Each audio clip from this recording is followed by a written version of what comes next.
चलते हैं अपने विषय की ओर। आज का विषय बहुत ही रोचक है।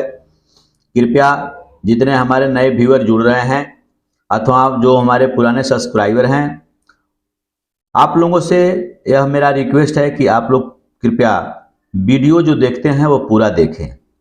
आप आधा अधूरा देखते हैं और कमेंट जो वीडियो में बताया जाता है वो उसी पर कमेंट भी किया जाता है।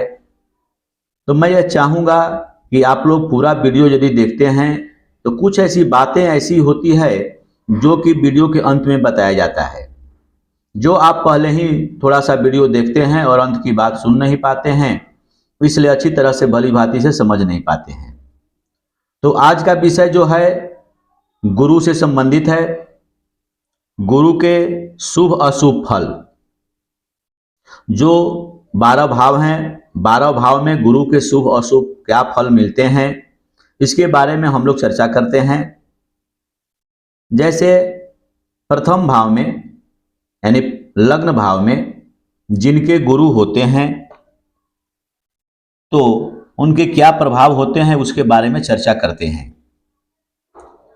लग्न भाव में जिस मनुष्य के गुरु होते हैं, विराजमान होते हैं, वह व्यक्ति, वह मनुष्य सुंदर होता है, सुखी, वस्त्र आभूषण से युक्त, अल्प वीर्य वाला, अपने गुणों से मान प्रतिष्ठा पाने वाला तथा परलोक में भी शुभ गति पाने वाला होता है। उसी प्रकार द्वितीय भाव में जिस मनुष्य के गुरु बैठे हुए हों तो उस मनुष्य में काव्य रचने की शक्ति, काव्य की रचना करने की शक्ति और राज प्रवर्धन में सामर्थ्य प्राप्त होता है, परंतु उसका मुख रोग से ग्रसित होता है। वह अल्प वीर्य वाला, कष्ट से धन लाभ प्राप्त करने वाला होता है, फिर भी वह धन रहित होता है। जिस व्यक्ति के तीसरे भाव में गुरु बैठे हुए हों वह मनुष्य तुच्छों के मध्य में अति तुच्छ होता है, सहोदर भाई से युक्त होता है और भाइयों से सुख प्राप्त करने वाला तथा मित्रता का अभाव उसको होता है। भाग्य का उदय और राजमान होने से वह धन लाभ नहीं होता है, यानी राज सम्मान मिलने के बाद भी उसे धन की प्राप्ति प्रचुर मात्रा में नहीं हो पाती है। आगे देखते हैं चौथे भाव में यदि गुरु बैठे हुए हों तो वह गाड़ी वाहन मकान से युक्त व्यक्ति होता है, भरपूर होता है, परंतु शत्रुओं से सुसुरक्षा में रहता है। असंतोष के कारण मन तप्त होता है। जिस व्यक्ति के पंचम भाव में गुरु बैठे होते हैं तो उसकी रुचि भोगों में अधिक होती है। वह वक्ता एवं तार्किक होता है तथा लेखक भी वे होते हैं। कार्य का फल मिलने पर फल में विघ्न आ जाता है, परंतु वह पुत्रवान होता है और धन को प्राप्त करने वाला व्यक्ति होता है। छठे भाव में गुरु यदि बैठे हुए हों किसी व्यक्ति के कुंडली में तो वह व्यक्ति स्वयं रोग से पीड़ित होता है, साथ ही उसकी माता भी रोग से पीड़ित रहती है।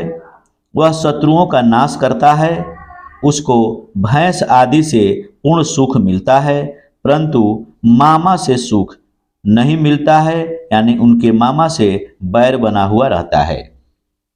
सातवें भाव में जिनके गुरु होते हैं वह मनुष्य तीक्ष्ण बुद्धि वाला होता है और वह बहुत धनवान, स्त्रियों से प्रेम करने वाला, अभिमान करने वाला एवं अपनी जाति में श्रेष्ठ होता है। यानी हम लोग गुरु के फल को आज अध्ययन कर रहे हैं। इस गुरु के फल के अध्ययन को विस्तृत रूप से जानकारी रखनी हमारे लिए बहुत आवश्यक है। जिस व्यक्ति के 8वें भाव में गुरु बैठे हुए हों तो वह व्यक्ति बहुत समय तक अपने पिता के घर में नहीं रह पाता है तथा अधिक उम्र तक जीवित भी नहीं रहता है।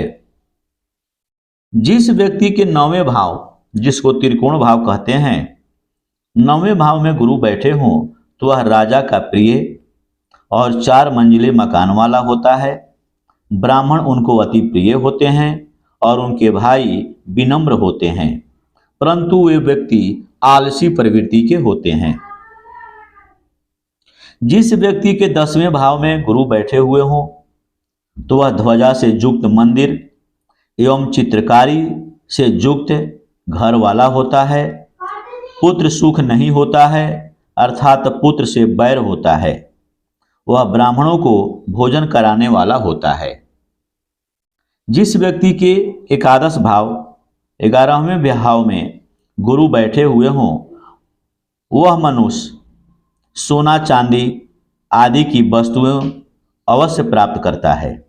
वह बुद्धिमान भी होता है और हर तरह से पिता की सेवा करने वाला होता है।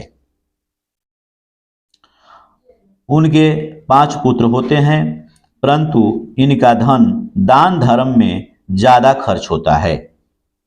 जिस व्यक्ति के 12वें भाव में गुरु बैठे हुए हों उसका अभिमान सहित अच्छा खर्च होने के कारण जस नहीं प्राप्त कर पाता है।